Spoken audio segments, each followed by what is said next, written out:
Welcome everybody to this week's edition of Three Men and a Movie. This week, I got a chance to see The Florida Project, which is one of those Oscar-nominated films. The film itself is not nominated for Best Film, but Willem Dafoe is nominated for Best Supporting Actor. I'll give you guys the synopsis and the plot. It's based on a family that lives in a motel, or lives in motels, for that matter. So it takes sort of a snapshot of this mother and daughter who are not quite homeless in the sense that we imagine it, where you have no place to sleep or no roof over your head, but it does have that feeling of anxiety in the sense that these people who are motel dwellers sort of go day by day or week by week, not really knowing if they're going to have enough to be able to pay the rent for that day or for that week. So it's still a struggle to stay within a roof or in some kind of home or to have an address. So it does touch upon those topics, and they're difficult topics. The integral part of the film is Brooklyn Prince, who plays Mooney. She really shines in the film, and even though she didn't get a nomination, she did receive an award at the Golden Globe. Her real life persona is obviously very different than the little girl she plays in the film, Mooney, who, by the way, in the film does such a great job one, stepping away from who she really seems to be in interviews and things like that, and also portraying this child who, although is still childlike, because of the situations that her mother has created for her, she's kind of running wild, her and the other kids that all live in the motel in Florida. So the name of the film, The Florida Project, stems from the project that Walt Disney wanted to create in Florida, in Orlando, after seeing the success of his project here in Anaheim, California with Disneyland. He decided he was going to go and recreate that somewhere in Florida, and he called it the Florida Project.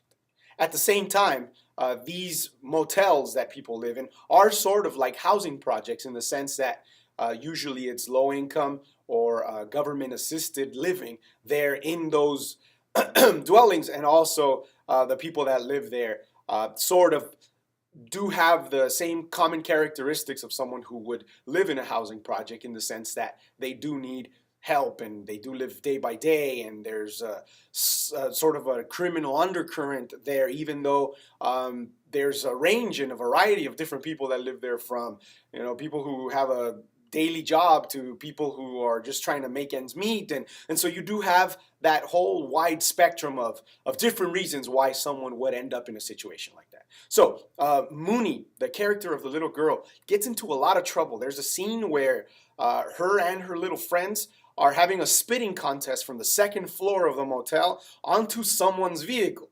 Now, you think you would see that, and you would think in any normal setting, you would think, like, where are this child's parents? And in this particular movie, they show us where this child's parent is. The parent his character's name is Haley. She is Mooney's mother, which in a large sense seems more like a sister sometimes, and a wild, rebellious sister at that. Not necessarily a responsible sister who would look over her little sister. No, she's more like that young teenage rebellious sister. They don't really ever mention what age she is, but she seems to be like a young 20 or maybe even a 19-year-old, played by a young girl named Bria Vinate or Vinite. The very interesting part about her being cast as a mother in this film is that she's not an actress. This is the first film she appears in. She was actually found by the director Shaun Baker, who you might recognize from his critical acclaim in Tangerine. She was found on Instagram. The story that Shaun Baker tells is that somebody posted or reposted something on his social media feed. He happened to see this girl on his feed. He thought she had an interesting persona, interesting look, and felt like that was the look that he wanted to have in his film, which he already had in mind. But because he couldn't find an actress in Hollywood that sort of fit that idea or that picture, that image that he had in his mind, he thought, well, what about maybe asking her to come and try out and see if she auditions and she does well, she'll get the part. And sure enough, they called her over, she auditioned, and she was the one. And that's the awesome part about Shaun Baker, that he doesn't follow these conventional methods and rules to do his film. He likes someone, a real person, wants to tell a very real story about a community, the way that he puts it, that is underrepresented, or these stories that we know about in our real daily lives, yet we don't quite see represented in film, and he makes it happen. Obviously, for a director to take an opportunity or a chance like this, it's going to be a hit or miss. You never know if it's going to be well received, like the Florida Project has been, and even like I mentioned earlier, received a Best Supporting Actor nomination. But you take that chance, and in this particular case, it worked out real well. When you see Haley, Mooney's mother, acting, you can honestly think of someone you've observed somewhere at some point or another.